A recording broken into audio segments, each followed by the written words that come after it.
فنخرج بهذا القرآن من ظلمات الكفر إلى نور الإيمان، ونخرج بهذا القرآن من ظلمات الجهل إلى نور العلم، ونخرج بهذا القرآن من ظلمات الحزن واليأس والهم بالبعد عن الله إلى نور انشراح الصدر بالإقبال على الله. فهذا القرآن يخرجنا من جميع الظلمات إلى جميع النور.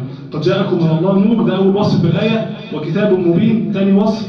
ثالث حاجة يهدي به الله من اتبع رضوانه سبل السلام. رابع حاجة ويخرجهم من الظلمات إلى النور بإذنه.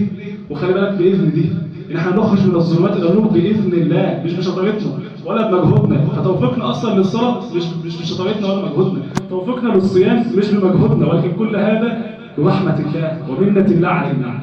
ويخرجهم من الظلمات إلى النور بإذنه ويهديهم إلى صراط مستقيم. الصراط اللي هو الطريق، والمستقيم الذي لا اعوجاج فيه.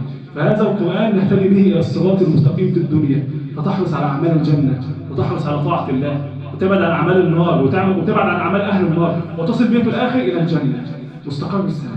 فخمس حاجات ذكروا في الآية. طب بدون القرآن قد جاءكم الله نور، بدون القرآن هتعيش في ظلم.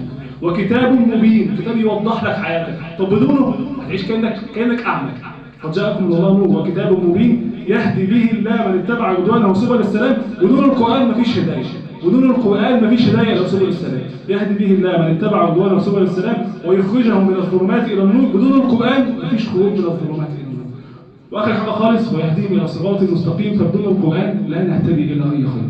فنحرص على القرآن، لأن احنا في شهر القرآن، واحنا بس مش محتاجين القرآن في رمضان، احنا محتاجين القرآن طول حياتنا. فالإنسان يحرص على وجود القرآن ويحرص على الإقبال على القرآن. جزاكم الله خيرا. سبحانك اللهم وبحمدك، أشهد أن لا إله إلا أنت، أستغفرك وأتوب إليك.